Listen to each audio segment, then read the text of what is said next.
Hello friends, welcome to online study kingdom. दोस्तों, UP triple S CPT घटना चक्र book series का हमारा जो भारतीय इतिहास का पार्ट है, जिसमें कि 5 नंबर पूछे जाने हैं और 5 क्वेश्चन होंगे।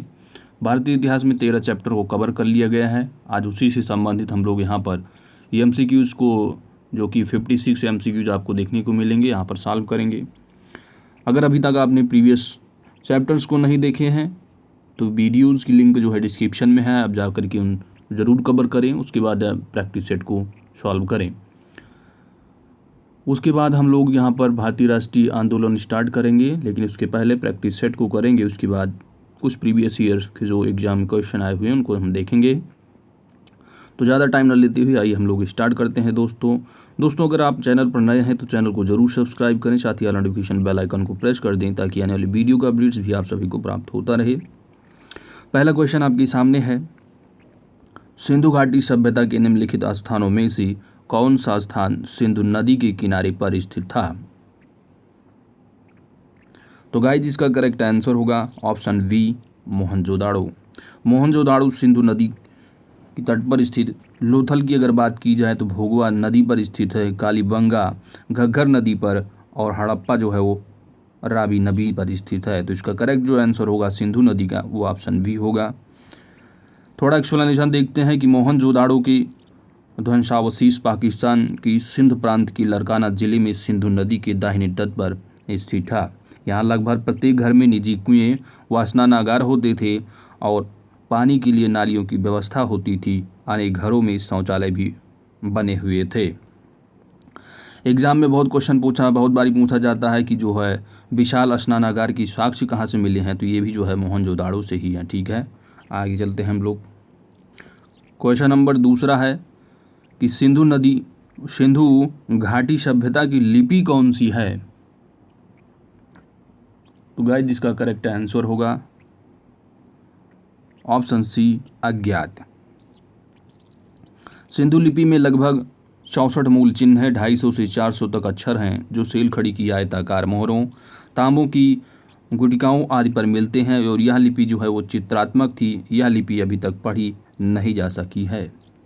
नाउ तो क्वेश्चन नंबर तीसरा है कि मोहनजोदाड़ो का स्थानीय नाम क्या था? तो गाइस, इसका जो करेक्ट आंसर होगा वो होगा ऑप्शन सी, मृतकों का टीला। मोहनजोदाड़ो, जिसका सिंधी भाषा में अर्थ होता है मृतकों का टीला, इसकी खोज सर्वप्रथम वर्ष 1922 ईस्वी में राखलदास बनर्जी ने की थी। इसके पुरातात्विक महत्व की ओर ध्यान आकर्षित किया है। नेक्स्ट क्वेश्चन नंबर 4, मोहनजोदाड़ो में सबसे बड़ा भवन कौन सा है? 4 ऑप्शन आपके दे रखे हैं। तो सबसे बड़ा जो भवन है वो है धान्यागार। कौन सा है? धान्यागार, यानी ऑप्शन होगा इसका करेक्ट वी। मोहनजोदाड़ो का धान्यागार 45.72 मीटर लंबा तथा 22.86 मीटर चौड़ा था, जो कि वहाँ का सबसे बड़ा भवन था। मोहनजोदड़ो के विशाल स्नानागार की उत्तर से दक्षिण की ओर जो लंबाई है वो 11.88 मीटर तथा पूर्व से पश्चिम की ओर चौड़ाई 7.1 मीटर थी। तो याद रखना है, सबसे बड़ा जो भवन है वो किसका है? धान्यागार का है। नाउ द क्वेश्चन नंबर 5, वैदिक आर्यों का प्रमुख भोजन क्या था? तो गाइस, इसका करेक्ट आंसर होगा ऑप्शन बी, दूध और इसके उत्पाद। वैदिक आर्यों के भोजन में दूध, घी, दही आदि का प्रमुख महत्व था। ऋग्वेद में दूध में जौ डालकर क्षीर पकोदन तथा दही में बनने वाले पनीर का उल्लेख मिलता है। जौ के सत्तू के दही में डालकर करम्ब नामक भोज्य तैयार किया जाता था। ऋग्वेद में चावल और नमक का उल्लेख नहीं है। क्वेश्चन नंबर 6 है, निम्नलिखित में से कौन सा अन्न मनुष्य द्वारा सबसे पहले प्रयोग होने वालों में से एक था? Correct answer is option A, जौ। क्वेश्चन नंबर 7, वैदिक लोगों द्वारा किस धातु का प्रयोग सबसे पहले किया गया था? गाइस इसका करेक्ट आंसर होगा ऑप्शन डी, तांबा। ऋग्वैदिक लोगों द्वारा सर्वप्रथम तांबे का प्रयोग किया गया था। ऋग्वेद में ऐस नामक धातु का उल्लेख है, किंतु इसकी पहचान संदिग्ध है।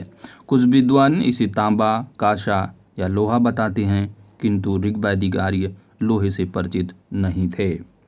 नाउ द क्वेश्चन नंबर 8, वेद शब्द का अर्थ क्या है? वेद शब्द का अर्थ क्या है? तो गाइस इसका करेक्ट आंसर होगा वेद शब्द का अर्थ ज्ञान है। Option E is correct answer. Question number 9, किन 3 वेदों को संयुक्त रूप से वेद त्रयी कहा गया है? तो गाइस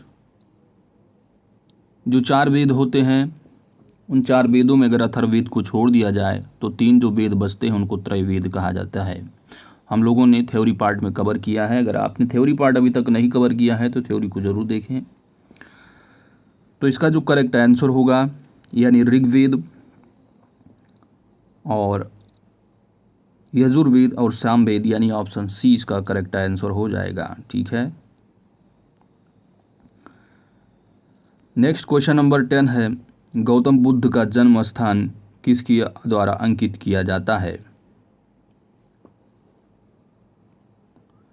गाइस इसका करेक्ट आंसर होगा ऑप्शन ए, अशोक मौर्य रोमनदेई स्तंभ।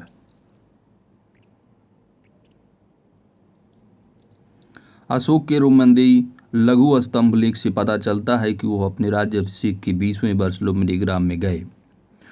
उन्होंने पत्थर की दीवार बनवाई, शिला स्तंभ खड़ा किया और वहां भगवान बुद्ध का जन्म 563 ईसा पूर्व होने का साक्ष्य मिलता है। था लुम्बिनीग्राम का भूमि घटाकर 1/8 भाग कर दिया गया। तो याद रखना है, यह रोमनदेई अभिलेख से पता चलता है गौतम बुद्ध की जन्म का साक्ष्य। नेक्स्ट करते हैं।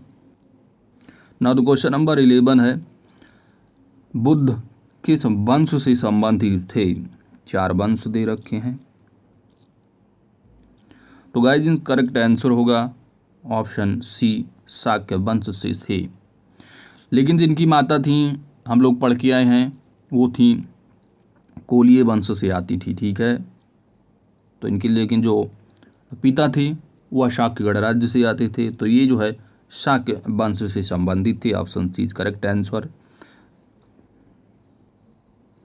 बुद्ध के धर्म के प्रवर्तक महात्मा बुद्ध शाक्य वंश से संबंधित थे। इनका जन्म कपिलवस्तु के लुम्बिनी में शाक्य मुखिया शुद्धोधन के यहाँ हुआ था। क्वेश्चन नंबर 12 है, प्रथम बौद्ध परिषद कहाँ आयोजित की गई थी? प्रथम बौद्ध परिषद, व्हाट इज करेक्ट आंसर? प्रथम बौद्ध संगीत या प्रथम बौद्ध परिषद, बताइए। तो गाइस इसका करेक्ट आंसर हो जाएगा ऑप्शन सी, राजगृह। ठीक है। कहाँ पर? राजगृह में। प्रथम बौद्ध परिषद का आयोजन मगध सम्राट अजातशत्रु के समय में राजगृह की सप्तपर्णी गुफा में किया गया था। इस बौद्ध परिषद की अध्यक्षता महाकश्यप ने की थी। तो ये रही पहली बौद्ध परिषद।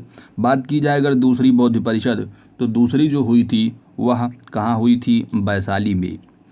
और वैशाली में हुई थी किस राजा की शासनकाल में? तो यूँ थी अजातशत्रु। ठीक है। कौन थे? दूसरी जो हुई थी वैशाली में, और ये अजातशत्रु तो पहले में हुए थे। तो दूसरा जो हो जाएगा वो था किसका? काला अशोक का। और अध्यक्षता की अगर बात की जाए तो अध्यक्षता जो की गई थी वह सुबु किसके द्वारा? सुबुकामी के द्वारा। तो दोस्तों अगर आपने थ्योरी पार्ट नहीं कवर किया है तो आप ज़रूर कवर करें, वहाँ पर सारी डिटेल में जो है वहाँ पर कवर किया गया है। तो दूसरा जो है वैशाली में काला अशोक के शासनकाल में अध्यक्षता सुबुकामी ने की थी। तीसरी जो हुई थी 4 बौद्ध संगीति, तीसरी जो हुई थी वो पाटलिपुत्र में।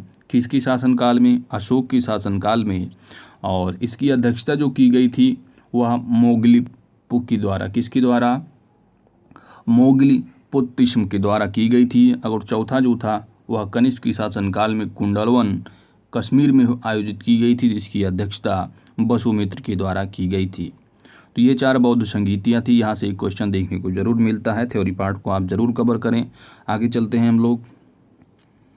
Now the question number 13, Bharat में जैन धर्म का संस्थापक कौन है? जैन धर्म की संस्थापक, तो गाइस इसका करेक्ट आंसर हो जाएगा ऑप्शन बी, महावीर। भारत में जैन धर्म की प्रथम तीर्थंकर ऋषभदेव या आदिनाथ को माना जाता है और इनका प्रथम उल्लेख ऋग्वेद में 22वें तीर्थंकर ऋषिदेव के साथ मिलता है। जैन धर्म का वास्तविक संस्थापक 24वें तीर्थंकर महावीर जैन को माना जाता है। क्वेश्चन नंबर 14 है कि जैन धर्म का पहला तीर्थंकर किसे माना जाता है? तो अभी पढ़े हैं किसको माना जाता है? ऋषभदेव को। क्वेश्चन नंबर 15, वर्धमान महावीर ने महापरिनिर्वाण कहाँ प्राप्त किया? तो गाइस इसका करेक्ट आंसर होगा ऑप्शन ए, पावा में। वर्धमान महावीर ने मल्ल महाजनपद की राजधानी पावा या पावापुरी में परिनिर्वाण प्राप्त किया था। पावापुरी बिहार राज्य के नालंदा जिले में स्थित है। तो जैन साहित्य को क्या कहते हैं? तो गाइस इसका करेक्ट आंसर होगा ऑप्शन डी, अंग। जैन साहित्य को आगम सिद्धांत कहा जाता है। इसके अंतर्गत 12 अंग, 12 उपांग, 10 प्रकीर्ण, 6 छेद सूत्र, 4 मूल सूत्र एवं अनुयोग सूत्र आते हैं। बौद्ध साहित्य को त्रिपिटक कहा जाता है। Now the question number 17, Ashok की प्रशासनिक नीति में भारी परिवर्तन किस घटना से आया था? तो गाइस इसका करेक्ट आंसर होगा ऑप्शन बी, कलिंग युद्ध। अशोक की प्रशासनिक नीति में भारी परिवर्तन कलिंग युद्ध की घटना के बाद आया। कलिंग युद्ध के बाद ही अशोक द्वारा भेरी घोष नीति का त्याग कर धम्म घोष की नीति को अपनाया गया। नाउ द क्वेश्चन नंबर 18 है कि निम्नलिखित में से वह कौन सा व्यक्ति जिसका नाम देवनाम प्रियदर्शी था? तो वो थे मौर्य राजा Ashoka. Option A is correct answer. Maurya सम्राट अशोक की अभिलेखों में उसे देवनाम प्रिय दर्शी तथा राजा आदि की उपाधियों से संबोधित किया गया है। मास्की, गुर्जरा, नेटूर तथा उद्देगोलम लेखों में उसका नाम अशोक मिलता है तथा पुराणों में उसे अशोक वर्धन कहा गया है। क्वेश्चन नंबर 19 है, कलिंग युद्ध के बाद निम्न में से किसने महाराज अशोक के रूपांतरण को दर्ज किया? तो गाइस जिसका करेक्ट जो आंसर होगा, यानी जो 13वां अभिलेख था वहाँ से जो है ये हुआ था एनीरॉक एडिक्ट 13। 13वें अभिलेख से कलिंग युद्ध की संदर्भ में स्पष्ट साक्ष्य मिलते हैं। यह घटना अशोक की अभिषेक के 8वें वर्ष अर्थात 261 ईसा पूर्व में घटित हुई। इस शिलालेख में उसने कलिंग युद्ध से हुई पीड़ा पर दुख और पाश्चात्य व्यक्त किया और युद्ध की घोषणा तय की। तो याद रखना ये 13वें अभिलेख से जो है ये कलिंग युद्ध की साक्ष्य जो है मिलते हैं और इन्होंने जो है कलिंग युद्ध से हुई पीड़ा पर दुख और पश्चाताप व्यक्त किया। उसके बाद इन्होंने युद्ध त्याग की घोषणा कर दी। क्वेश्चन नंबर 20, अशोक के शिलालेखों में किस लिपि में जो है वो खुदे हुए अशोक के जो शिलालेख हैं? तो गाइस इसका जो करेक्ट आंसर होगा वह होगा ब्राह्मी लिपि में। किस में? ब्राह्मी लिपि में। अशोक की अभिलेखों में शाहबाजगढ़ी एवं मानसेहरा की अभिलेख खरोष्टी लिपि में है। तक्षशिला एवं लघुमान अभिलेख आर्मेयिक लिपि में, सरेकुना अभिलेख आर्मेयिक एवं ग्रीक लिपि में उत्कीर्ण है। इसके अलावा सभी शिलालेख, लघु शिलालेख, स्तंभ लेख एवं लघु स्तंभ लेख ब्राह्मी लिपि में उत्कीर्ण हैं। क्वेश्चन नंबर 21 है कि निम्नलिखित में से किसने और कब पहली बार अशोक के शिलालेखों का अर्थ स्पष्ट किया था? तो हम लोग अच्छी तरह इसको कवर करके आए हैं थ्योरी के पार्ट में। बताइए व्हाट इज करेक्ट आंसर। तो गाइस इसका करेक्ट आंसर होगा वो थे जेम्स प्रिंसेप, यानी ऑप्शन डी 1837 ईस्वी में। सर्वप्रथम 1837 ईस्वी में जेम्स प्रिंसअप नामक विद्वान ने अशोक के शिलालेखों को पढ़ा था, जबकि सबसे पहले 1750 ईस्वी में स्टीफेन थिलर महोदय द्वारा खोजा गया अभिलेख दिल्ली मेरठ अभिलेख था। प्रसिद्ध इतिहासकार D.R. भंडारकर महोदय ने तो मात्र अभिलेखों के आधार पर अशोक का इतिहास लिखने का प्रयास किया है। क्वेश्चन नंबर 22, किस प्रसिद्ध शासक को शिलालेखों का जनक कहा जाता है? तो गाइस इसका करेक्ट आंसर होगा ऑप्शन सी, अशोक को। मौर्य वंश के शासक अशोक को शिलालेखों का जनक कहा जाता है। क्वेश्चन नंबर 23, महरौली में जंग रहित लौह स्तंभ किसने स्थापित किया? करेक्ट आंसर इज ऑप्शन ए, गुप्त। महरौली का लौह स्तंभ गुप्त शासक चंद्रगुप्त द्वितीय ने बनवाया था और दक्षिण दिल्ली में महरौली स्थित लौह स्तंभ में चंद्र नामक शासक की विजयों का उल्लेख है। यह स्तंभ गुप्तकालीन धातु विज्ञान की सम्मानित होने का ज्वलंत प्रमाण है। क्वेश्चन नंबर 24, गुप्त राजा जिसने विक्रमादित्य की पदवी ग्रहण की थी वह कौन था?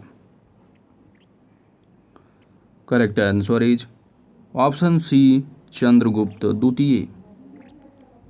चंद्रगुप्त द्वितीय को विक्रमांक या विक्रमादित्य कहा जाता है। इसकी माता का नाम दत्त देवी था और इनका जो काल रहा वह गुप्त काल का स्वर्ण युग माना जाता है। किसका?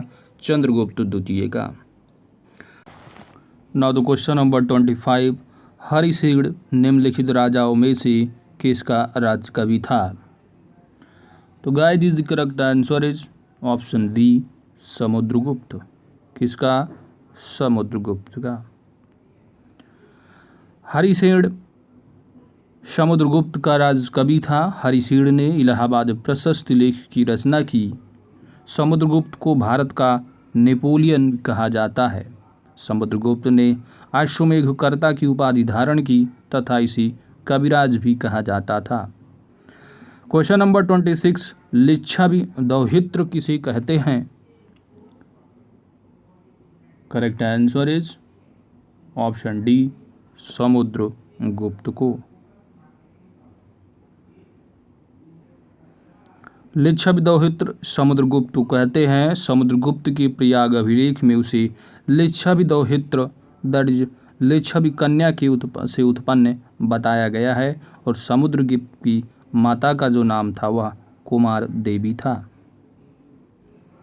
प्रश्न संख्या 27, निम्नलिखित में से किसको अपनी विजयों के कारण भारत का नेपोलियन कहा जाता है? Correct answer is option D, Samudragupta को। प्रश्न संख्या 28, हर्षवर्धन को किसने पराजित किया था? Correct answer is option B, Pulakeshin द्वितीय ने। हर्षवर्धन को दक्षिण भारत के शासक पुलकेशिन द्वितीय ने जो है नर्मदा नदी के किनारे हराया था। नेक्स्ट क्वेश्चन है 29, हर्षवर्धन की आरंभिक राजधानी कहाँ थी? तो गाइस इसका करेक्ट आंसर होगा ऑप्शन सी, थानेश्वर। हर्षवर्धन की आरंभिक राजधानी थानेश्वर में थी। राज्यवर्धन की मृत्यु के बाद 606 ईस्वी में हर्षवर्धन थानेश्वर का शासक बना और बाद में उसने थानेश्वर के स्थान पर कन्नौज को अपनी राजधानी बनाई। नाउ द क्वेश्चन नंबर 30, निम्नलिखित में से किस प्रतिहार राजा ने प्रमाण की उपाधि ली थी? तो गाइस इसका करेक्ट आंसर होगा ऑप्शन ए, मिहिर भोज ने। रामभद्र का पुत्र और उत्तराधिकारी मिहिर भोज प्रथम प्रतिहार वंश का सर्वाधिक महत्वपूर्ण शासक हुआ। उसने लगभग 50 वर्षों तक शासन किया। भोज वैष्णव धर्मानुयायी था। तो मिहिर भोज किस धर्म को मानने वाला था? वैष्णव। तथा उसने आदि राह एवं प्रभास जैसी उपाधियां धारण की थीं। चूंकि प्रश्न में प्रमाण शब्द पूछा गया है जो कि त्रुटिपूर्ण है होता है और उसका सही वाक्य प्रभा से ही होगा। नाउ द क्वेश्चन नंबर 31, किस शताब्दी में दिल्ली का कुतुब मीनार बनाया गया था? Correct answer is option B 13वीं शताब्दी में। कुतुब मीनार के निर्माण का प्रारंभ कुतुबुद्दीन ऐबक ने किया एवं यह इल्तुतमिश के कार्यकाल में पूरा हुआ। प्रसिद्ध सूफी ख्वाजा कुतुबुद्दीन बख्तियार काकी के नाम पर इसका नाम कुतुब मीनार रखा गया। अतः निर्माण वर्ष के अनुसार यह 13वीं शताब्दी में बनवाया गया। फिरोज शाह तुगलक की शासनकाल में इसकी चौथी मंजिल को काफ़ी हानि पहुंची थी, जिस पर फिरोज ने चौथी मंजिल के स्थान पर 2 और मंजिलों का भी निर्माण करवाया। प्रश्न संख्या 32, वह 2 वंशज कौन थे जिन्होंने खिलजी शासकों से तत्काल पहले और बाद में शासन किया था? यानी खिलजी के पहले शासन करने से पहले और खिलजी के जस्ट जो है बाद किसने शासन किया था, कौन से वंश थे वो? तो खिलजी के पहले का जो वंश रहा वह गुलाम और बाद का तुगलक, यानी ऑप्शन सी इसका करेक्ट आंसर होगा। खिलजी शासकों से पहले गुलाम वंश 1206 से 1290 तक शासन किए। उसके बाद खिलजी शासकों के बाद तुगलक वंश का जो शासन रहा 1320 ईस्वी से 1414 ईस्वी तक रहा। क्वेश्चन नंबर 33, बाजार विनिमय प्रणाली का आरंभ की गई थी किसके द्वारा, किसके शासनकाल में? तो गाइस इसका करेक्ट आंसर होगा बाजार विनिमय प्रणाली। The correct answer is option C Alauddin Khilji के द्वारा। अलाउद्दीन के बाजार नियंत्रण की पूरी व्यवस्था का संचालन दीवान-ए-रियासत नामक अधिकारी करता था। क्वेश्चन नंबर 34, भारत में चमड़े के प्रतीक मुद्रा किसने प्रारंभ की? Correct answer is option B Mohammad bin Tughlaq ने। Now the question number 35, Lodi वंश का संस्थापक कौन था? Correct answer is option C Bahlol Lodi. Lodi वंश का संस्थापक बहलोल लोदी था, जिसने शासन किया 1451 ईस्वी से लेकर के 1489 ईस्वी तक। उसने सैयद वंश के अंतिम शासक अलाउद्दीन आलम शाह को अपदस्थ कर दिल्ली का सिंहासन प्राप्त किया था। Now the question number 36, Bharat में प्रथम मुगल शासक कौन था? प्रथम मुगल शासक, correct answer is option A Babur. Bharat में मुगल साम्राज्य का संस्थापक एवं प्रथम शासक बाबर था। उसका पूरा नाम जहीरुद्दीन मोहम्मद बाबर था। 1526 ईस्वी में बाबर ने भारत में जिस राजवंश की स्थापना की वह तुर्की नस्ल का चगताई वंश था, परंतु आमतौर पर उसे मुगल पुकारा गया।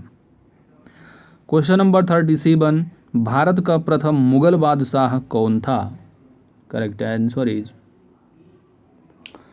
Option C Babur. Now the question number 38, excuse me, Panipat की द्वितीय लड़ाई किन 2 सेनाओं के बीच लड़ी गई थी? 4 ऑप्शन दे रखे हैं। What is correct answer? तो पानीपत की जो द्वितीय लड़ाई थी वह अकबर तथा हेमू के मध्य लड़ाई हुई थी 5 नवंबर 1556 ईस्वी को। पानीपत की दूसरी लड़ाई में हेमू पराजित हुआ और पकड़ा गया। बैरम खान ने उसका सिर काट दिया और उसकी मृत्यु हो गई। क्वेश्चन नंबर 39, महाभारत का फारसी में अनुवाद किसने किया था? मोस्ट इम्पॉर्टेंट क्वेश्चन है ये। तो गाइस इसका करेक्ट आंसर होगा ऑप्शन ए बदायूनी। अकबर के आदेश से महाभारत के विभिन्न भागों का फारसी में रजनामा नाम से अनुवाद अब्दुल कादिर बदायूनी, नकीब खां फैजी आदि विभिन्न विद्वानों की सम्मिलित प्रयासों से किया गया। क्वेश्चन नंबर 40, अकबर के दरबार में सबसे प्रसिद्ध संगीतकार तानसेन का मूल नाम क्या था? Correct answer is option C, Ramtanu Pandey. Akbar के दरबार में सबसे प्रसिद्ध संगीतकार तानसेन का संबंध हिंदू, गौड़, ब्राह्मण परिवार से था। तानसेन के पिता का नाम मुकुंद पांडे था। इनका गांव मध्य प्रदेश की ग्वालियर जिले में था। तानसेन के बचपन का नाम रामतनु पांडे था।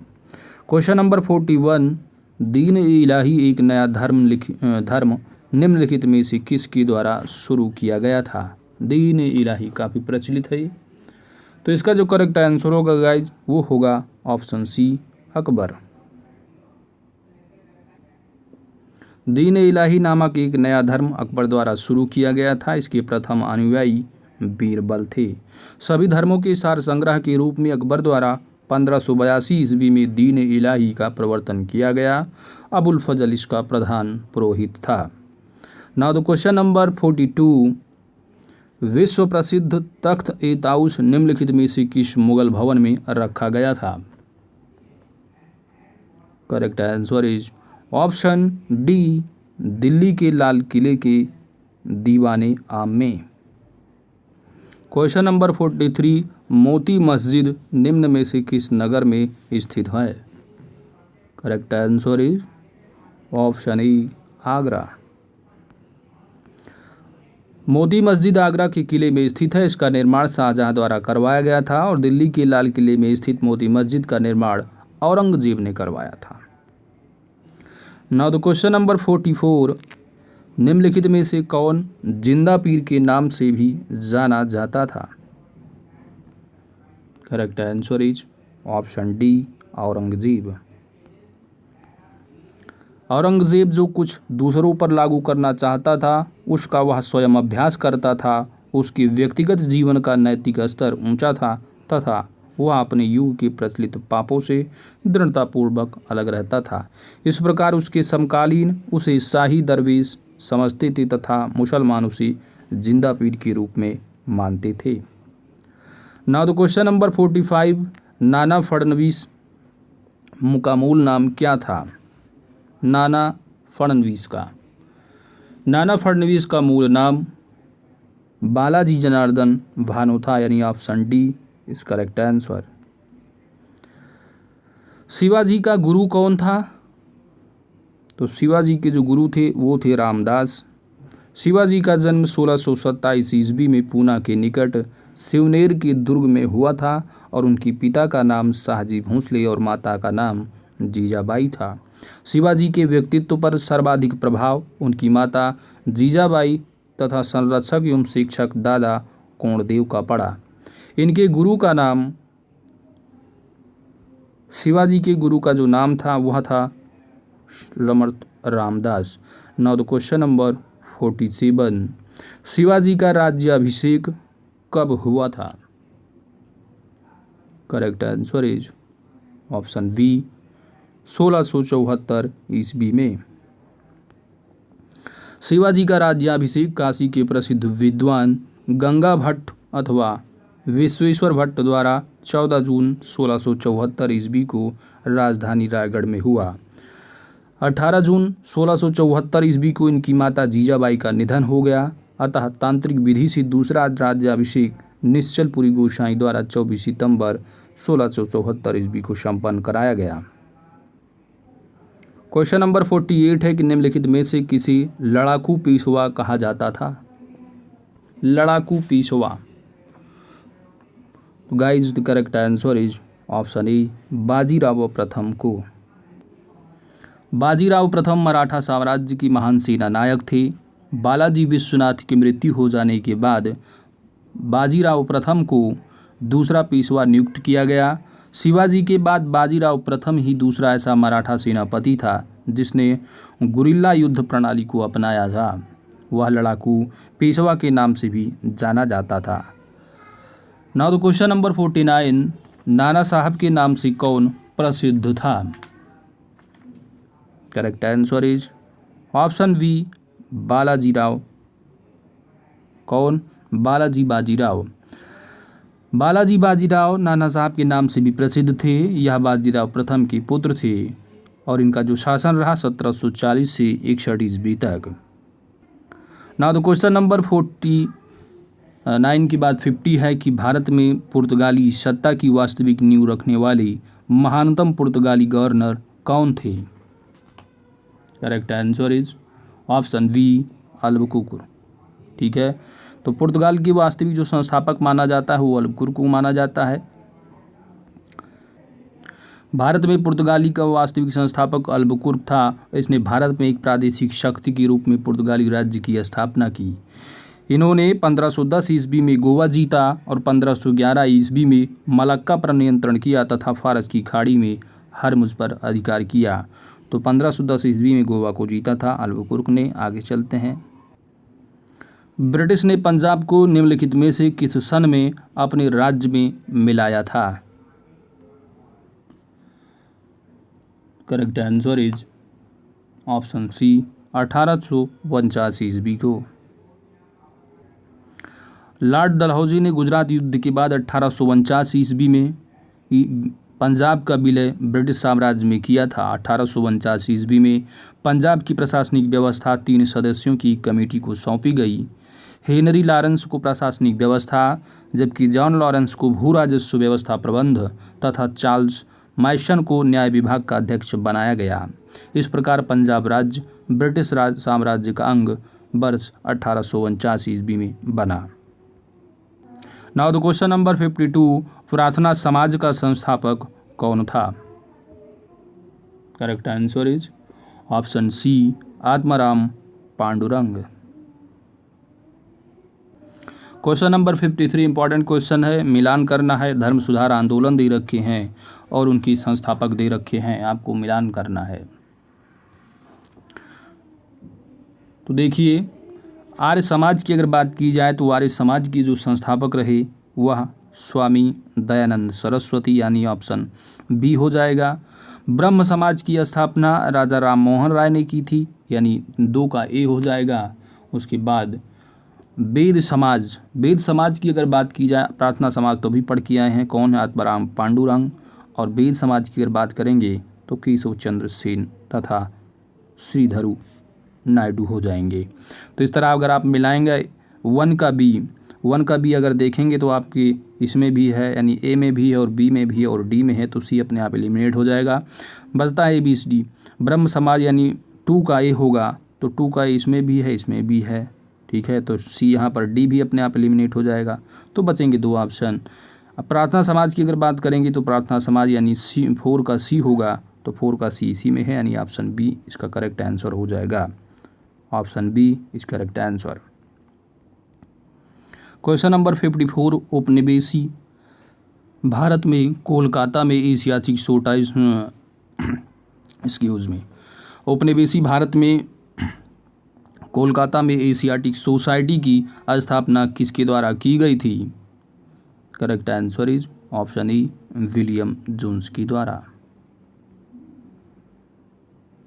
Now the question number 55, Sher Shah द्वारा निर्मित ग्रैंड ट्रंक रोड पंजाब को किसके साथ जोड़ती थी? Correct answer is option D पूर्वी बंगाल। शेर शाह द्वारा निर्मित ग्रैंड ट्रंक रोड पंजाब को पूर्वी बंगाल के साथ जोड़ती थी। Now the question number 56 and ये लास्ट क्वेश्चन है। ठीक है, ये अंतिम प्रश्न है आपका इस पूरे अभ्यास प्रश्न का। तो शेर शाह की मृत्यु कहाँ लड़ते हुए हुई थी? Correct answer is option C Kalinjar में। ऐसा माना जाता है कि कालिंजर अभियान के दौरान किले की दीवार से टकराकर लौटे एक गोले के विस्फोट से शेर शाह की 1545 ईस्वी में मृत्यु हो गई। मृत्यु के समय वह उक्का नामक आग्नेयास्त्र चला रहा था। तो दोस्तों, इसी तरह हम लोगों ने पूरा पहला भारतीय इतिहास, यानी जो हमारे पाठ्यक्रम में 15 टॉपिक दे रखे हैं, उनमें से हम लोगों ने भारतीय इतिहास जो कि 5 प्रश्न आने हैं, पूरा जो है थ्योरी पार्ट देखा, उसके साथ ही टॉप 56 MCQs को कवर किया। तो अगर हमारी वीडियो आपको अच्छी लगी है, वीडियो को लाइक करें, चैनल पर नए हैं दोस्तों चैनल को सब्सक्राइब करना ना भूलें। मिलते हैं आपसे नेक्स्ट वीडियो में, नेक्स्ट जो टॉपिक होगा वो पाठ्यक्रम का हमारे जो सिलेबस है उसका दूसरा टॉपिक भारतीय राष्ट्रीय आंदोलन से होगा। तो थैंक्स फॉर वॉचिंग, मिलते हैं नेक्स्ट वीडियो में।